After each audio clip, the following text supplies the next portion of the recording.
Bonjour tout le monde. Donc la dernière partie qui reste pour terminer l'activité 1, c'est l'observation de différentes fleurs.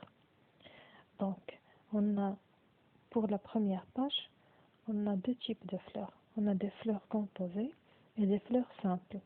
Donc il y a différence entre les deux fleurs.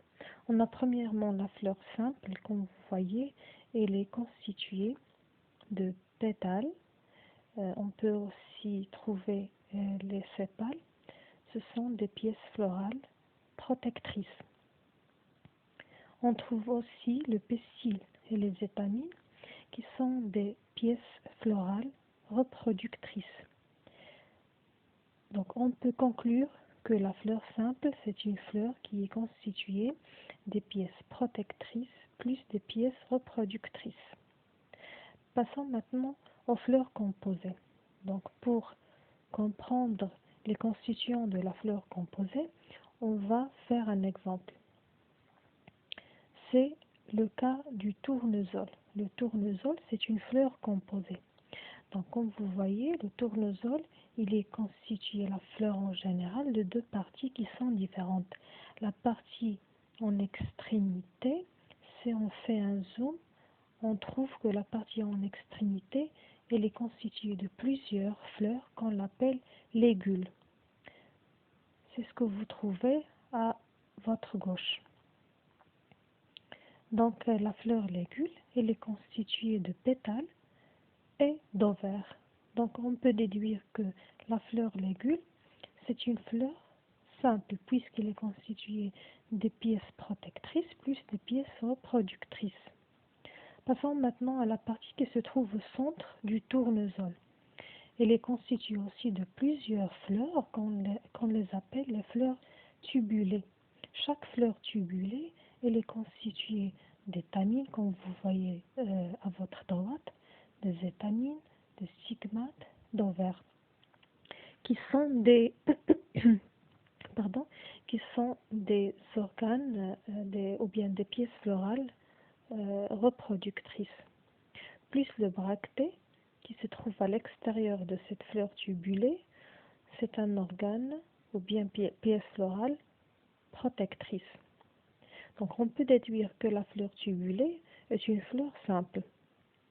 Donc d'après 1 et 2, c'est-à-dire d'après la partie qui se trouve à l'extrémité de la fleur de tournesol, plus la partie qui se trouve au centre, on peut déduire que le tournesol est une fleur qui est constituée de plusieurs petites fleurs simples, soit sous la forme de fleurs légules ou bien sous la forme de fleurs tubulées. Maintenant, passons à l'observation de différentes fleurs, mais maintenant, on va faire la différence entre les fleurs par la présence ou bien l'absence des organes reproducteurs. Donc, on a deux types. On a les fleurs unisexuées ou bien les fleurs bisexuées. Donc, pour les fleurs unisexuées, si on prend la fleur en rouge, il est constitué de pétales qui sont en rouge et 4 étamines, seulement des organes reproducteurs mâles. Donc, on peut dire que cette fleur, c'est une fleur mâle. C'est-à-dire, c'est une fleur unisexuée. Il y a un seul sexe qui est le mâle, le sexe mâle. La fleur en bleu, on trouve les pétales et on trouve seulement au centre le pestil. Donc on peut dire que cette fleur, c'est une fleur femelle puisqu'il contient un organe reproducteur femelle. Et donc c'est une fleur unisexuée. Donc l'autre, tandis que la fleur bisexuée qui est en rose, on trouve les pétales à l'extérieur, on trouve les étamines et on note la présence de 4 étamines et au centre on a le pestil, c'est-à-dire on a des organes reproducteurs mâles plus des organes reproducteurs femelles. Donc on déduit que cette fleur c'est une fleur bisexuée. On dit aussi hermaphrodite. Donc on a l'exemple de fleur unisexuée. La fleur de courgette c'est une fleur unisexuée.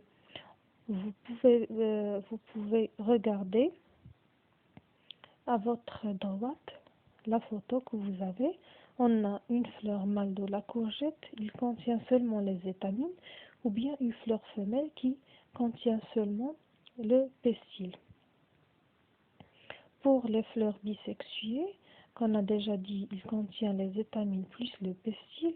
On a plusieurs exemples, par exemple l'oranger, par exemple l'arganier, par exemple le fraisier, etc. Et vous pouvez trouver d'autres exemples dans la page 117, le document 1. Donc j'ai terminé la dernière partie de l'activité 1. La prochaine vidéo, Inch'Allah, il va être sur les organes reproducteurs.